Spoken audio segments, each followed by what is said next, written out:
hope everybody is doing good today. Welcome back to my channel. My name is VTalk. Today we'll be talking about what to do if you want to break your lease during this pandemic and how to go about doing that legally so you stay out of trouble. So if you're interested, stay tuned.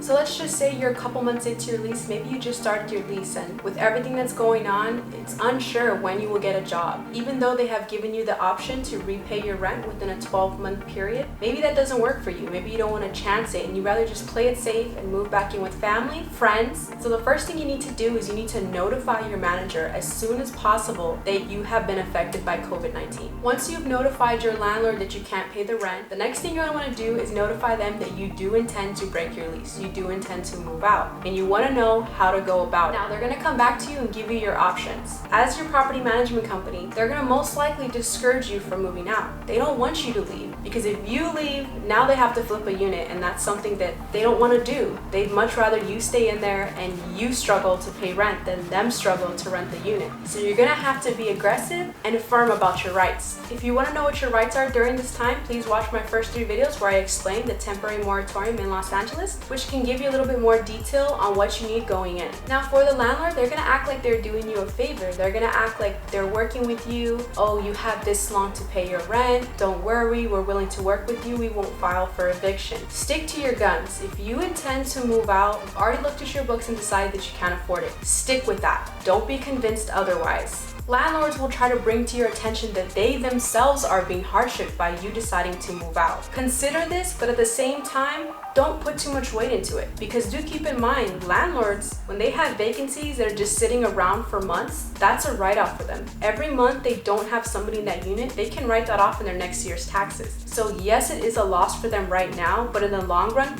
they will get that money back. So don't let that deter you and make you feel bad. Stick to what your game plan is. The best tool you have to use during this time is communication with your landlord. You're gonna wanna make sure that they understand that you cannot pay your rent under any circumstances, regardless of if you have 12 months to pay your rent back, regardless of the payment plans they're willing to work out with you. Let them know that you cannot pay under any circumstances and you fully intend to move out and you want to know how to go about doing this. They're going to try to convince you to stay 30 more days to wait it out and see if you get your job back and see if you can possibly still pay the rent and still reside in the premise. You can do that, or you can make the point that you don't want to stay another 30 days because that's going to be another whole month's rent that you owe them when you already owe them 1 to 2 months rent that you can't figure out how you're going to pay over 12 months. Let them know exactly your circumstances and how tight you are with money so they fully understand your situation and are more willing to work with you. The most important thing you're going to want to establish during this time are what are the terms of breaking the lease.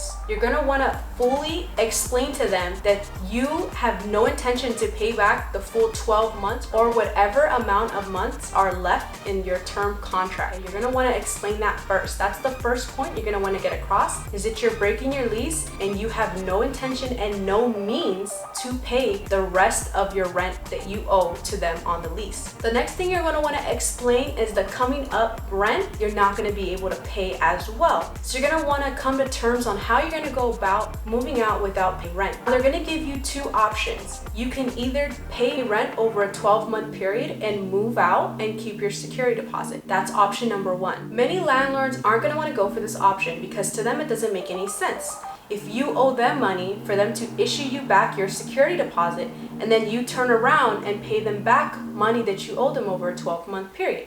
So many landlords will go for option number 2. With option number 2, your landlord will state that they will be keeping your security deposit as your last month's rent and will give you the go-ahead to move out. Once the landlord agrees that the security deposit will be used towards your last month's rent, you're going to want to quickly get that in writing and drop it in their Dropbox. So if they're already letting you out of your lease, they're not gonna waive the 30-day notice as well because they are a business and they do need time to flip that unit and rent it and plan for that up and coming vacancy. Most landlords will bring to your attention that they are already letting you out of your lease, a contract that you signed for X amount of months. Now, some landlords, once you give them that 30-day notice to move out, will accept that as you guys are good, your terms are over.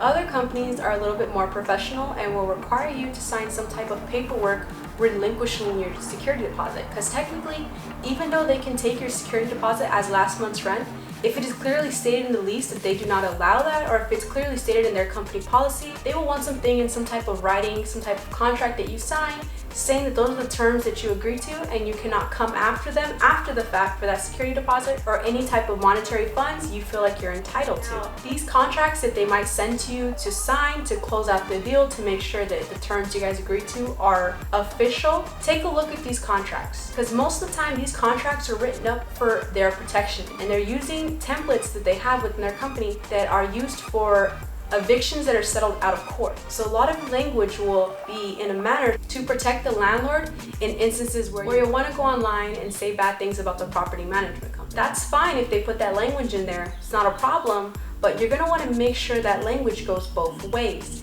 You're going to want to make sure if they sign a contract with you or in the letter that you drop for your 30-day notice, it's somewhere you mention in there they can't report to the credit agency this agreement you guys have come to as a negative reporting, because you guys are parting ways on mutually beneficial terms in which you are not defaulting or doing anything negative to the company in which they can report negatively to your credit bureau. Also make sure that contract or your 30-day notice somewhere in there specifies that if anyone calls, if you're trying to get another apartment with friends or family and they call for a reference, that they either refuse to give a reference and say that their company policy is not to disclose any information about previous tenants or current tenants, or altogether they say a good reference. Since majority of your guys' relationship was good, that they not say anything negative about you, because the paperwork they make you sign will only say you can't say negative things about them.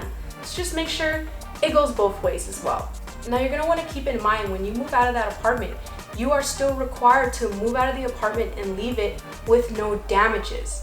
This does not mean just because your whole security deposit is moved towards last month's rent that you can leave the unit in any condition you want.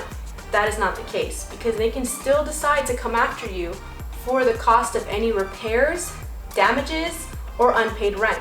Those are all things that can be taken out of your security deposit. And if your security deposit is less than all of that totaled, they can come after you for the difference. So just make sure that you protect yourself, and when you move out, you take pictures or a video of the state of the unit. You're gonna wanna make sure all floors are swept, there's no furniture left behind, because that is a hefty charge. If you leave behind furniture or trash or anything of that sort that has to be removed by maintenance or a third-party vendor by the property management company, there will be a fee. Regardless of if they have you sign a paper protecting themselves, if you do come to terms for you to be able to break your lease, you're gonna wanna drop a 30-day notice. This 30-day notice will say what you guys have come to terms with. It will give the date, it will give the unit number, it will give all tenants that live in the apartment. It will give your last date of residency. What will be your last day you live in the unit? It will also explain the terms that you guys have come to. That they will not report to the credit agency as a negative, that they will not give any bad references about you if anyone calls requesting a tenancy reference, and it will say whether or not you guys have agreed to take the security deposit as a last month's rent or whatever terms you guys have come to as your agreement. Now, there's nothing in this temporary moratorium that states that you can break your lease. That is correct. There's nothing in there that states that you can legally break your lease during this time. But many property management companies are opting to allow tenants that cannot pay their rent and are unemployed out of their leases. They're opting for that because for them, like I said, it's a write-off to have a vacancy